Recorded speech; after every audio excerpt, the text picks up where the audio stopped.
Buenas tardes, nuestro equipo está conformado por José Emiliano y por Karime Andrea. Y nuestro tema para hablar es la gota y pseudogota. Nuestro equipo es el número 3. Y como primer paso vamos a empezar con la introducción. Nos menciona que la gota y la pseudogota son dos formas de artritis, es decir, que afecta a las articulaciones.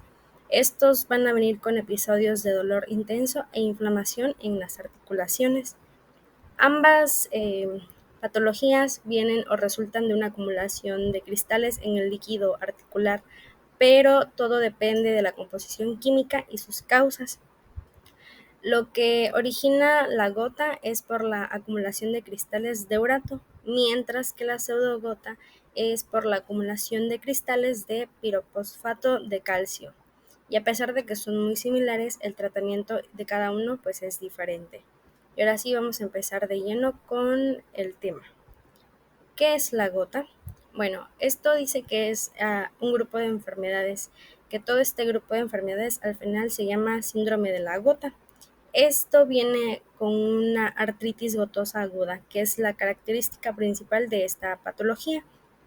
Esto es por un episodio recurrente de la inflamación articular y prearticular, o sea, alrededor de esa articulación, así como también tofos o una acumulación de depósitos cristalinos en las superficies articulares, ya sea en los huesos, en los tejidos articulares y en el cartílago.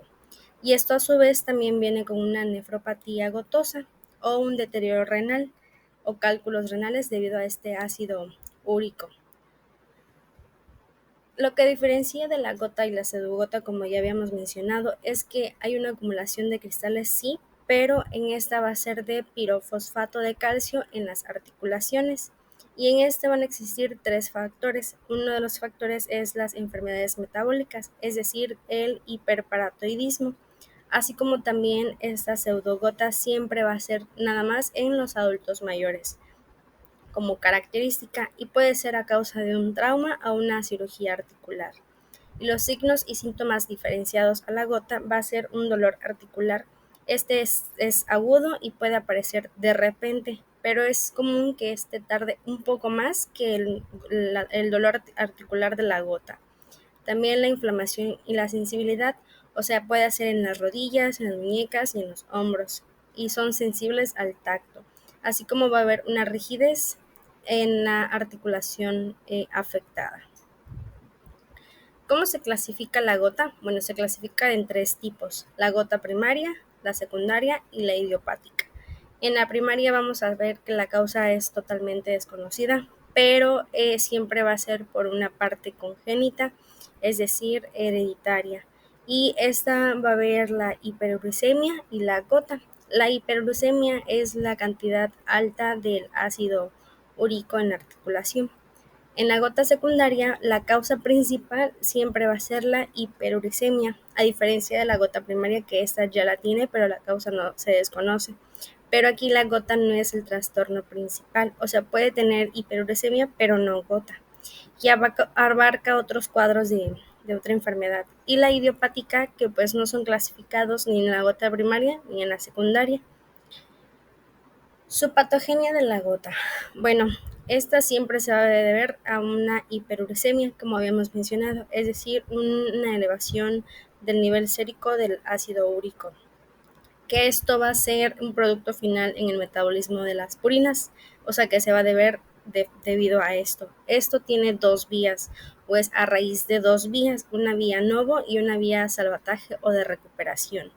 Entonces, en la vía novo lo que va a hacer es que sintetiza a partir de precursores no purínicos, y en la vía salvataje, pues estas bases púricas son recapturadas de la gradación de ácidos nucleicos. Y bueno, al final todo esto lo que hace es que haya un exceso de producción de purinas, de la escasa recuperación de las bases úricas, del aumento de la degradación de ácidos nucleicos o menor excreción de urinaria de ácido úrico. Entonces, debido a que estas dos vías no están funcionando bien, se debe a que haya este exceso de purinas y lo que provoca que haya una elevación del nivel sérico del ácido úrico, lo que causa la gota. La gota primaria es el 90% de los casos y se debe a la producción excesiva de ácido úrico. la eliminación inadecuada por los riñones o debido a estas o a ambas, ¿no? En la gota secundaria, pues va a ser el aumento de la gradación del ácido nucleico, la nefropatía crónica y en algunos diuréticos. O sea, estos son las patologías de la gota primaria y la gota secundaria. Y a su vez, pues ya sabemos que estos precipitan cristales de urato monosódico en la articulación inflamatoria. O sea, se va a deber siempre por la elevación del ácido úrico en la inflamación. Por eso se crean también los tofos, que son estos cristales en la articulación.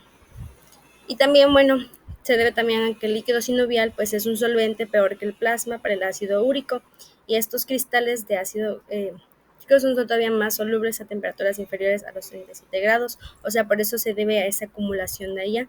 Entonces siempre van a ser en áreas específicas, como habíamos mencionado anteriormente y como también se va a hablar más adelante, debido a obviamente la hiperuricemia, que se acumulan pues los cristales, y los motrófagos, que pues son los trofos, ¿no?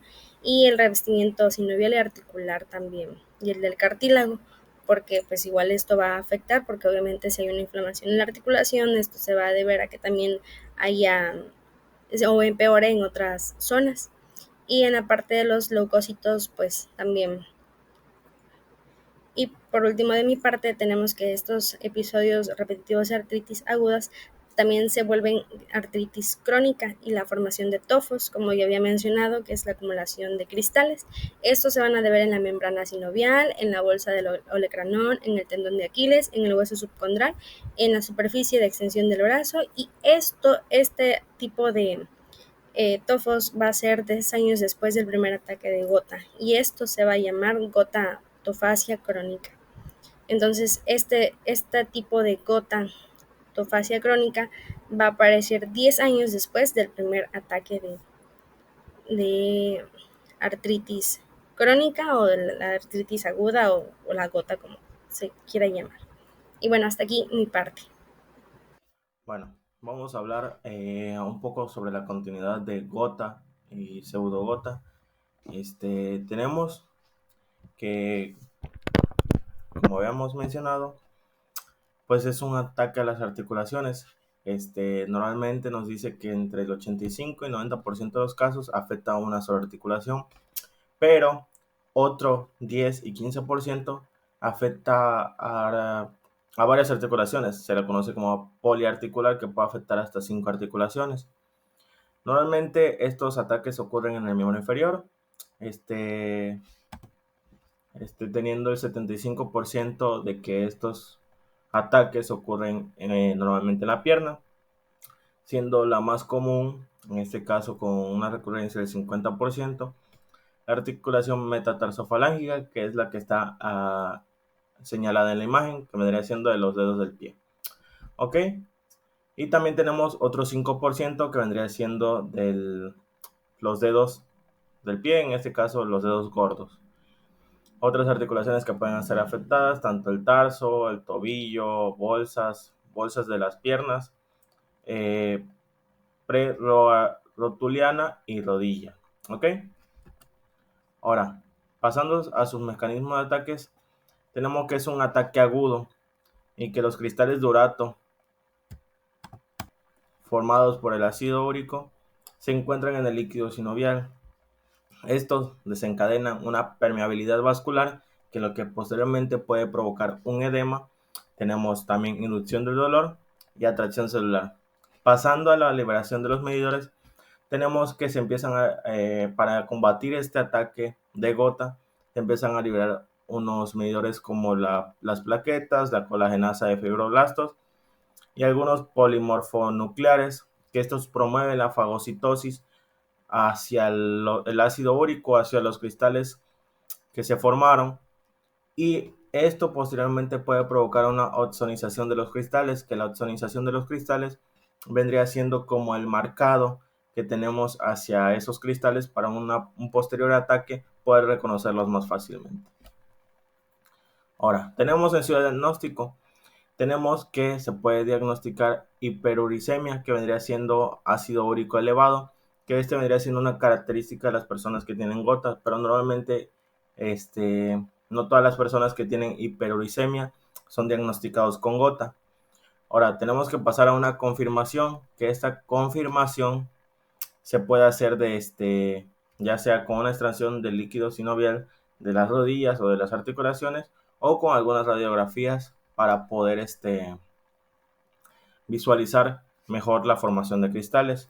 Tenemos igual que tenemos que hacer una medición de ácido úrico y de orina de 24 horas para determinar si hay una sobreproducción, en este caso de ácido úrico, que puedan llegar a formar los cristales. ¿Ok? Ahora, pasando a un poco a su tratamiento, tenemos que, como nos dice aquí, el tratamiento busca detener los ataques agudos, prevenir la recurrencia y reducir la hiperuricemia para evitar la función de crear estos cristales que pueden llegar a dañar nuestras articulaciones. En este caso nos hablaba de varios medicamentos como las colchinas o los antiinflamatorios no esteroideos, que estos normalmente son para evitar o bajar los niveles de ácido úrico, y el ibuprofeno y el naproxeno para evitar igual un poco el dolor. Tenemos los corticoides, que en casos específicos como las inyecciones intraarticulares, cuando en este caso cuando el tratamiento de los medicamentos no funciona adecuadamente. Y tenemos medicamentos úricos usúricos, que estos incrementan la excreción, en este caso ya sea por la orina, de ácido úrico para poder liberar esta sobrecreación de ácido úrico de nuestro cuerpo. Ahora pasamos a una a unos inhibidores de producción de ácido úrico, que estos igual junto con los demás funcionan en conjunto para poder ayudar al paciente. Una para evitar la sobreproducción de ácido úrico y otra para evitar el dolor. ¿Ok? Ahora, pasando ya casi a lo último, vamos a pasar al tratamiento fisioterapéutico, que pues tenemos que evaluar el rango de movimiento, la fuerza y funcionalidad de todas las articulaciones que hayan sido afectadas, identificar mayormente el área de dolor.